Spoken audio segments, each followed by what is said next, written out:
224 ಜನ ಶಾಸಕರುಗಳು ರಾಜೀನಾಮೆ ಕೊಟ್ಬಿಡಿ. 224 ಜನ ಶಾಸಕರುಗಳು ನೀವು ರಾಜೀನಾಮೆ ಕೊಟ್ಬಿಡಿ. ನಿಮಗೆ ವಿಧಾನಸಭೆಯಲ್ಲಿ ಏನು ಆಡಳಿತ ಮಾಡೋದಕ್ಕೆ ನಿಮಗೆ ಆಗೋದಿಲ್ಲ, ನಿಮಗೆ ಬರೋದು ಇಲ್ಲ. ಯಾತಕ್ಕೋಸ್ಕರವಾಗಿ ಈ ಪರಮ ಪವಿತ್ರವಾದಂತಹ ಪ್ರಜಾಪ್ರಭುತ್ವ ರಾಷ್ಟ್ರದಲ್ಲಿ ಈ ಸಂವಿಧಾನಬದ್ಧವಾಗಿ ನೀವು ಶಾಸಕರಾಗಿ ಕೆಲಸ ಮಾಡ್ತೀವಿ ಅಂತ ಪ್ರಮಾಣ ವಚನ ಸ್ವೀಕಾರ ಮಾಡಿದ್ದೀರಲ್ಲ, ದಯಮಾಡಿ ನಿಮಗೆ ಅಲ್ಲಿ ಆಡಳಿತ ಮಾಡೋದಕ್ಕೆ ಆಗೋದಿಲ್ಲ. ರಾಜೀನಾಮೆ ಕೊಟ್ಬಿಡಿ ಸ್ವಾಮಿ. ಈ ದೇಶವನ್ನ ಉಳಿಸಿ, ಈ ರಾಜ್ಯವನ್ನ ಉಳಿಸಿ. ಏನ್ರಿ ಮಾಡ್ತಾ ಇದ್ದೀರಿ? ಏನು ಮಾಡ್ತಾ ಇದ್ದೀರಿ?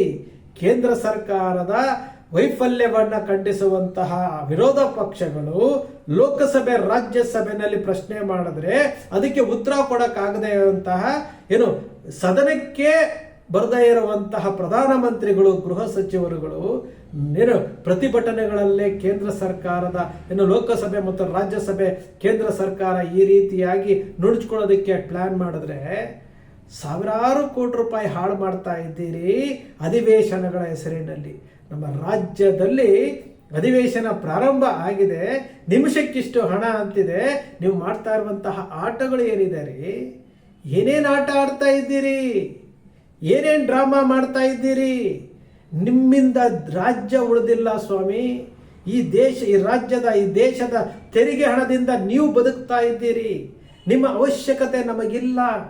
224 ಜನ ಶಾಸಕರುಗಳೇ ನೀವು ರಾಜೀನಾಮೆ ಕೊಟ್ಬಿಡ್ರಿ. 75 ಜನ ವಿಧಾನ ಪರಿಷತ್ನಲ್ಲಿದ್ದೀರಿ, ನೀವು ರಾಜೀನಾಮೆ ಕೊಟ್ಬಿಡ್ರಿ. ನಿಮ್ಮ ಅವಶ್ಯಕತೆ ನಮಗಿಲ್ಲ.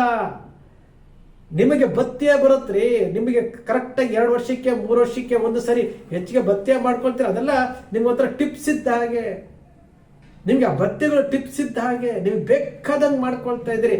ಈ ರಾಜ್ಯದ ಹಿತವನ್ನ ಕಾಪಾಡೋದಕ್ಕೆ ನಿಮ್ಗೆ ಯಾರಿಗೂ ಸಹ ಅದ್ರ ಬಗ್ಗೆ ಕಾಳಜಿನೇ ಇಲ್ವಲ್ರಿ.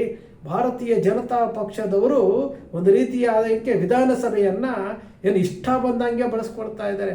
ವಿರೋಧ ಪಕ್ಷ ಸ್ಥಾನದಲ್ಲಿ ಕುತ್ಕೊಂಡು ಆಡಳಿತ ಪಕ್ಷದವ್ರನ್ನ ಗಟ್ಟಿಯಾಗಿ ಇಟ್ಕೊಂಡು ಅವ್ರನ್ನ ಪ್ರಶ್ನೆ ಮಾಡಬೇಕಾಗಿರುವಂಥದ್ದು ನಿಮ್ಮ ಕೈಯಲ್ಲಾಗಲ್ಲ. ಕೇಂದ್ರ ಸರ್ಕಾರದ ಆಡಳಿತ ವೈಫಲ್ಯವನ್ನ ಕೇಳೋದಕ್ಕೆ ಅವರು ಅಲ್ಲಿ ಪ್ರಯತ್ನ ಮಾಡ್ತಾರೆ, ಅಲ್ಲಿ ಇವರು ಬರಲ್ಲ. ಇಲ್ಲಿ ಆಡಳಿತ ಪಕ್ಷದವರು ವಿಧಾನಸಭೆಗೆ ಬರ್ತಾರೆ, ಇವರು ವಿರೋಧ ಪಕ್ಷದವರು ಒಳಗಡೆ ಬರೋದಿಲ್ಲ.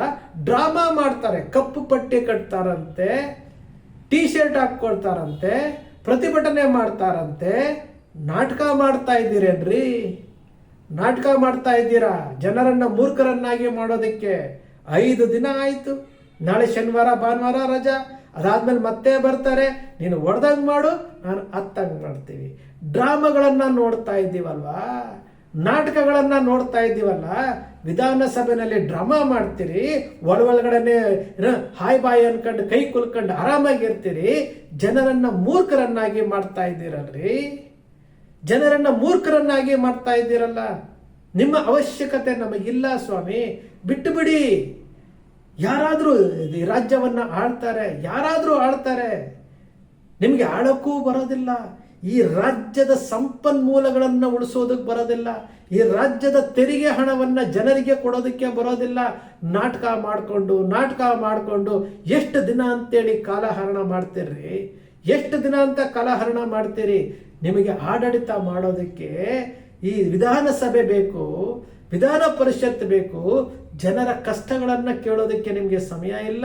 ಹಾಗಾದ್ರೆ ಅಧಿವೇಶನಗಳು ಯಾಕೆ ಮಾಡ್ತೀರ್ರಿ? ಅಧಿವೇಶನಗಳಲ್ಲಿ ತಿಂತೀರಲ್ಲಪ್ಪ, ಕಡಿಮೆ ದರದಲ್ಲಿ ಊಟ ಮಾಡ್ತೀರಿ. ಆ ಊಟ ಮಾಡುವಂತಹ ಹಣ ಯಾರದ್ದು? ಜನರು ಕೊಡುವಂತಹ ತೆರಿಗೆ ಹಣ ರೀ. ನೀವೇನು ಸಂಪಾದನೆ ಮಾಡ್ಕೊಂಡು ಬಂದು ಹಾಕೋದಿಲ್ಲ. ಜನರ ತೆರಿಗೆ ಹಣದಿಂದ ಊಟ ಮಾಡ್ತೀರಲ್ಲ, ಬಟ್ಟೆ ಹಾಕ್ತೀರಲ್ಲ, ಎಲ್ಲವೂ ಜನರ ತೆರಿಗೆ. ಅವರ ಋಣ ನಿಮ್ಮ ಮೇಲೆ ಇಲ್ವಾ? ಯಾವ ರೀತಿ ನಡ್ಕೊಳ್ತಾ ಇದ್ದೀರಿ ನೀವು? ಯಾವ ರೀತಿ? ವಿಧಾನಸಭೆ ಅಂತಂದ್ರೆ ಅದು ವಾದ ಪ್ರತಿವಾದ ಚರ್ಚೆಗಳಿಗೆ ವಿಚಾರಗಳು ಬರಬೇಕು. ಈ ರಾಜ್ಯದ ಅಭಿವೃದ್ಧಿಯ ಬಗ್ಗೆ ಮಾತನಾಡಬೇಕೇ ಹೊರತು ನೀವು ಡ್ರಾಮಾ ಮಾಡಿಕೊಂಡು ಇದೇ ನಾಗೇಂದ್ರ ಬಿಜೆಪಿಯ ಶಾಸಕರಾಗಿದ್ರು, ಮರ್ತು ಬಿಟ್ಟಿದ್ದಾರೆ. ಇದೇ ನಾಗೇಂದ್ರ ಬಿಜೆಪಿಯ ಶಾಸಕರಾಗಿದ್ರು, ಜನ ಮರ್ತು ಬಿಟ್ಟಿದ್ದಾರೆ. ಬಿಜೆಪಿಯವರು ಆವಾಗ ನಾಗೇಂದ್ರ ಇವರಿಗೆ ಲವ್ವರ್, ಪ್ರಿಯಕರ ಅವತ್ತು ಶುದ್ಧ ಹಸ್ತರಾಗಿದ್ರು, ಇವತ್ತು ನಾಗೇಂದ್ರ ವಿಲನ್. ಅವತ್ತು ಗಣಿ ವ್ಯವಹಾರ ಮಾಡ್ತಿದ್ರು, ಇವತ್ತು ಗಣಿ ವ್ಯವಹಾರ ಮಾಡ್ತಾ ಇದ್ದಾರೆ. ಎಲ್ಲರೂ ಭ್ರಷ್ಟ್ರೆ. ಜನಾರ್ದನ ರೆಡ್ಡಿ ಅವರು ಭಾರತೀಯ ಜನತಾ ಪಕ್ಷದ ವಿರುದ್ಧ ಗಂಗಾವತಿನಲ್ಲಿ ಪಕ್ಷ ಕಟ್ಕೊಂಡು ಗೆದ್ದುಬಿಟ್ಟು ಬಿಜೆಪಿಯನ್ನ ಬೈದು ಬೈದು ಬೈದು ಬೈದು ಕೊನೆಗೆ ಈಗ ಬಿಜೆಪಿಯವ್ರ ಜೊತೆ ಸೇರ್ಕೊಂಡ್ರು. ಒಬ್ಬ ಸಾಮಾನ್ಯ ವ್ಯಕ್ತಿ ಸಾವಿರಾರು ಕೋಟಿ ರೂಪಾಯಿ ಒಡೆಯ ಆಗಿರುವಂಥವರು ಇವತ್ತು ಬಿಜೆಪಿ ಜೊತೆಯಲ್ಲಿ ಸೇರ್ಕೊಂಡಿದ್ದಾರೆ. ಇವರ ನಾಟಕಗಳು, ಇವರ ಡ್ರಾಮಾಗಳನ್ನು ನಾವು ನೋಡ್ತಾ ಇದ್ದೀವಲ್ರಿ. ಈ ದೇಶದ ಪ್ರಜೆಗಳಾಗಿ ಇವ್ರನ್ನ ಏನೂ ಮಾಡ್ಕೊಳ್ಳೋ ಪರಿಸ್ಥಿತಿ ಇಲ್ಲ. ಯಾಕೆ ಅಂತಂದರೆ ಈಗ ನಾನು ಏನೋ ಒಂದು ಮಾತಾಡ್ತೀನಿ, ಅಲ್ಲಿ ಕಾಂಗ್ರೆಸ್ನವ್ರಿಗೆ, BJPಯವರಿಗೆ, JDSನವ್ರಿಗೆ ಸಮರ್ಥಕರಿದ್ದಾರೆ, ಒತ್ತು ಕೊಡಿಸೋದಕ್ಕೆ ಸಮರ್ಥಕರಿದ್ದಾರೆ, ಎಲ್ಲ ಪಕ್ಷದಲ್ಲೂ ಅಂಧಭಕ್ತರಿದ್ದಾರೆ. ಮೊನ್ನೆ ನೋಡಿದ್ವಲ್ಲ, ಪ್ರಜ್ವಲ್ ರೇವಣ್ಣನ ಬ್ಯಾನರ್ ಹಾಕಿ ಯಾವುದೋ ಒಂದು ಶುಭಾಶಯ ಕೋರ್ತಾ ಇದ್ದಿದ್ದನ್ನು ನೋಡಿದ್ವಿ. ಇಂತಹ ರಾಜ್ಯದಲ್ಲಿ ನಾವಿದ್ದೀವಿ, ಇಂತಹ ಅಂಧಭಕ್ತರ ಜೊತೆಯಲ್ಲಿ ನಾವಿದ್ದೇವೆ. ಎಲ್ಲ ಪಕ್ಷಗಳಲ್ಲೂ ಅಂಧಭಕ್ತರಿದ್ದಾರೆ ಸ್ವಾಮಿ, ಎಲ್ಲ ಪಕ್ಷದಲ್ಲೂ ಅಂಧಭಕ್ತರಿದ್ದಾರೆ. BJP ಪ್ರತಿಭಟನೆ ಮಾಡುತ್ತಂತೆ, ಕಾಂಗ್ರೆಸ್ ಪ್ರತಿಭಟನೆ ಮಾಡುತ್ತಂತೆ. ಇವರಿಗೆ ಜನರನ್ನ ಯಾವ ರೀತಿ ಮೂರ್ಖರನ್ನಾಗಿ ಮಾಡಬಹುದು, ಯಾವ ರೀತಿ ಮುಟ್ಟಾಳರನ್ನಾಗಿ ಮಾಡಬಹುದು ಅಂತೇಳಿ ಚೆನ್ನಾಗಿ ತಿಳ್ಕೊಂಡಿರೋದ್ರಿಂದಲೇ ಈ ಜನರನ್ನ ಮೂರ್ಖರನ್ನಾಗಿ ಮಾಡ್ತಾ ಇದ್ದಾರೆ. ಇವ್ರಿಗೂ ಏನೂ ಗೊತ್ತಿಲ್ಲ. ಮೀಡಿಯಾಗಳಿದ್ದಾವೆ, ಮೀಡಿಯಾಗಳು ಮೈಕ್ ಹಿಡ್ಕೊಂಡು ಹೋಗೋದು, ನೀವೇನು ಹೇಳಿದ್ರಿ, ನೀವೇನು ಹೇಳಿದ್ರಿ, ನೀವೇನು ಹೇಳಿದ್ರಿ, ನೀವೇನು ಹೇಳ್ತೀರಿ, ಬ್ರೇಕಿಂಗ್ ನ್ಯೂಸ್, ಎಕ್ಸ್ಕ್ಲೂಸಿವ್ ನ್ಯೂಸ್, ನಮ್ಮಲ್ಲೇ ಮೊದಲು. ನಾಚಿಕೆ ಆಗಲ್ವೇನ್ರಿ ನಿಮಗೆ ಮೀಡಿಯಾಗಳವರಿಗೆ? ನಾಚಿಕೆ ಆಗಲ್ವಾ?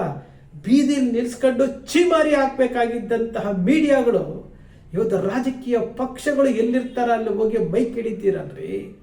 ಈ ರಾಜ್ಯದ ತೆರಿಗೆ ಹಣ ಪೋಲಾಗ್ತಾ ಇದೆ ಅಂತ ಗೊತ್ತಿದ್ರೂ ಸಹ ಈ ಮೀಡಿಯಾಗಳು ತಮ್ಮ ಹೊಟ್ಟೆ ತುಂಬಿಸ್ಕೊಳ್ಳೋದಕ್ಕೋಸ್ಕರವಾಗಿ, ತಮ್ಮ ಚಾನಲ್ಗಳು ಉಳಿಸ್ಕೊಳ್ಳೋದಕ್ಕೋಸ್ಕರವಾಗಿ ಏನೆಲ್ಲ ಡ್ರಾಮಾ ಮಾಡ್ತಾ ಇದ್ದೀರ್ರಿ.